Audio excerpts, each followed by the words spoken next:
Every day, we are directly or indirectly exposed to over 5,000 advertisements. This is a 10-time increase since 1970.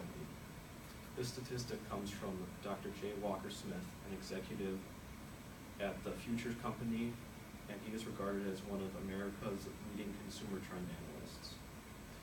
From things we see on social media to the clothing that someone is wearing, it is easy to see how we view 5,000 ads per day.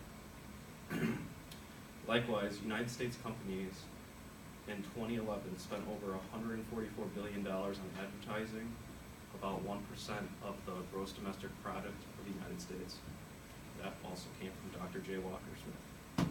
Today I will talk about the advertising before the modern age, the ineffectiveness, and how advertising invades our privacy. And this is just a graph to show how advertising has increased since 1945 to 2014. So there's a sharp increase in the total minutes we spend on it, and a slight increase on advertising exposure itself, but that's mostly due to TV coming around the 1940-ish time. To start, advertising before technology was not as easy as it is today. For thousands of years, public criers and pictorials were used to gain the attention of consumers. Fast forward to 1477, when the first print ad was published by William Campton of a prayer book. From then on, advertising was changed forever because of the printing press. Now hundreds of forms of print could be passed along to thousands of people with ease. The next advancements of the radio and television made our voices reach even further by showing products and talking about them at the same time.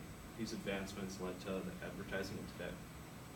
So here you can see what they did back in the day was just have a businessman type walk around the city and preach about products to the townspeople. And then this is a printing press and a picture of the first prayer book that was kind of mass produced, similar to the television and radio that we all know today. Due to these advancements in technology, we are now today bombarded by ads. In Julian Sullivan's book, Soap, Sex, and Cigarettes, published in 1998, states a major reason for the significant increase in ads is due to the diverse audience. She says, consumers are now baby boomers, Generation Xers, teens, older adults, gays, African Americans, Hispanics, Asian Americans, and so on. Companies are reacting to this by making and showing ads tailored to each demographic. But this in itself is not effective due to the consumer's distrust in companies because of their own views. Dr. Fang Ping and Associates conducted a test in 2011 to see the link between consumers and distrust. The results were this: consumers are less trusting of ads because of their individual personality traits or for other reasons such as product type, structure and execution factors, intelligence, self-esteem, age, ad type, and occupation. This shows that it is extremely difficult to make ads that suit everyone. So why are we cluttering our landscape with multiple ads and polluting our environment? So just an example of how advertising is taking over and polluting our space in a way. Likewise, advertising today is invasive on our privacy.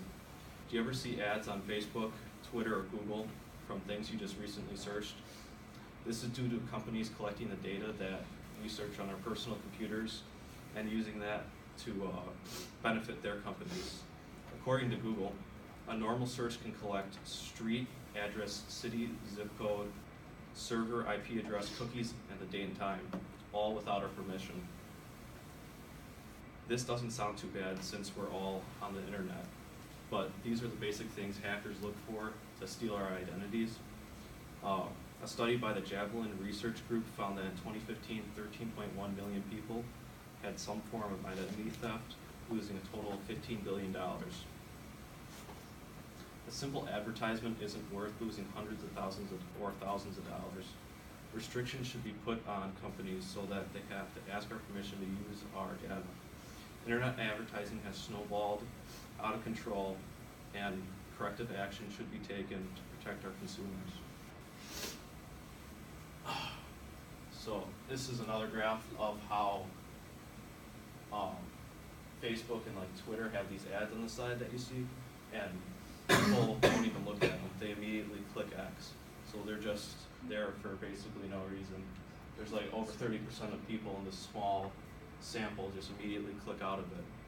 So what's the point of even having them there? And another note is the cost of these advertisements.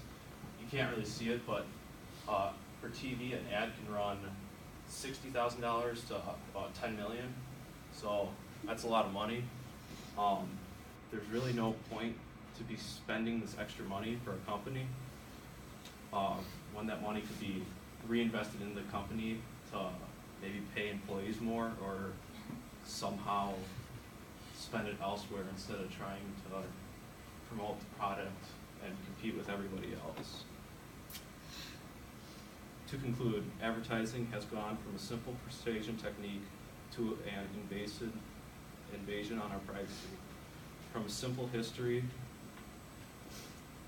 then to a simple history to the complex tactics of today, then questioning the effectiveness and what cost does come at. Finally, to companies spying on us without our consent. There needs to be action taken to protect consumers so advertising does not become more invasive. So next time you're on the internet, remember that they're watching you.